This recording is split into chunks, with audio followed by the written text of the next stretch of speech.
நம்ம பேர் சாம்ராஜிங்க, ஃபார்மரு. ஆ. நம்ம தருமபுரி டிஸ்ட்ரிக்ட், இங்கே காரிமங்கலம் பிளாக்கு, இங்கே எலுமிச்சநல்லி வில்லேஜ். நம்ம வந்து இப்போ ஒரு 15 இயர்ஸாக நம்ம க்ரீன் ஹவுஸ் பண்ணியிருக்கோம். இதுவரையிலும் நிறைய கெமிக்கலு, அந்த மாதிரி ஃபர்டிலைசரு, இது மாதிரிலாம் நம்ம நிறைய யூஸ் பண்ணியிருந்தோம். அடித்து நிறைய கெமிக்கலு அடித்தாலும் அது வந்து மறுபடியும் ஸ்ப்ரெட் ஆகிட்டு ஒன்றும் கண்ட்ரோலே வர்றதில்ல. ஹெவியாக இந்த மாதிரி கிளைமேட்டு ரொம்ப கொஞ்சம் நல்லா இருக்கும்போது மட்டும்தான் கொஞ்சம் சுமாராக கிராப் வரும். மற்றதெல்லாம் வராமல் ரொம்ப பிரச்சனையாக இருந்தது.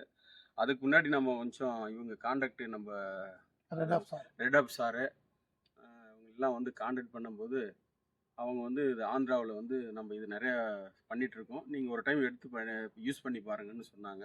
அதனால் நம்ம வந்து கொப்பம் போயிருந்தோம் டைரெக்டாக.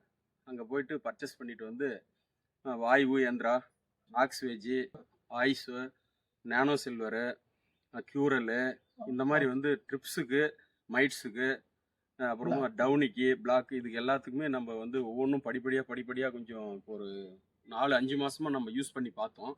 கொஞ்சம் நமக்கு ரொம்ப திருப்தியாக இருந்தது. இந்த நிறைய ஹெவியாக வந்து சன்லைட் வந்து ஹெவியாக வந்து டெம்பரேச்சரில் கூட அது வந்து ட்ரிப்ஸ் எல்லாம் வந்து கண்ட்ரோலில் இருந்தது. பூச்சி இருக்கும், பட் கிராப் வந்து நமக்கு வந்துகிட்டே இருக்கும்.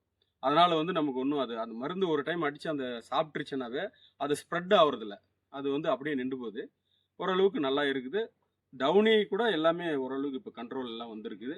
கிராப்பும் வந்து நமக்கு நல்லா வருதுங்க. அந்த த்ரிப்ஸ் காய்க்கு எதுவுமே டேமேஜ் பண்ணல? டேமேஜ் பண்ணல. முன்னெல்லாம் அந்த கெமிக்கல் அடிக்கும்போது காயில் வந்து அப்படியே வெள்ளை வெள்ளையா கோடு கூட வரும். பார்க்கலாமா? அந்த காய் இதாகும். இந்த காயில் வந்து கோடு வரும், இந்த கோடு வரும் த்ரிப்ஸ் கெமிக்கல் அடிக்கும்போது. ஆனால் இது ஹெவியாக த்ரிப்ஸ் இருக்கும்போது கூட அது வாயு யந்திராவெல்லாம் அடிக்கும்போது இந்த இதெல்லாம் வர்றதில்ல. அது ஆனால் த்ரிப்ஸ் இருந்தாலும் காய் வந்து ஒன்றும் ஆகுறதில்ல, நல்ல குவாலிட்டி அப்படியே தான் இருக்குது. அது ஒன்றும் பிரச்சனை இல்லைங்க.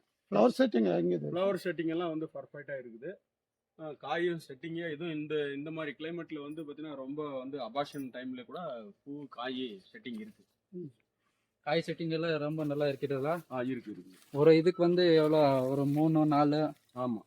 ஒன்று பாருங்க, இப்போ இங்கே 4 இருக்குது, இங்கே இதில் 4, அப்படி 5 இருக்குது. ட்ரிப்ஸ் எல்லாம் நல்ல கண்ட்ரோல் இருக்கிறது. எல்லாத்துக்குமே சேர்த்து இந்த கெமிக்கலுக்கு போகிறதே இல்லை. இப்போ நம்ம 4-5 மாசமா ஆச்சு கெமிக்கலே வாங்கி. கெமிக்கலே இல்லை, வாங்குறதுல இல்லை. ஆர்கானிக்கில் தான் பெஸ்ட்டு. ஆர்கானிக்கில் நல்லா இருக்குது. ஆமாம், நம்ம எத்தனையோ கம்பெனிங்க ஆர்கானிக் கூட வாங்கி பார்த்தோம், பட் இந்த அளவுக்கு ரிசல்ட் நம்ம இதான் ஃபர்ஸ்ட் டைம் வந்து நம்ம பார்க்குறோம். இதில் ஓகே.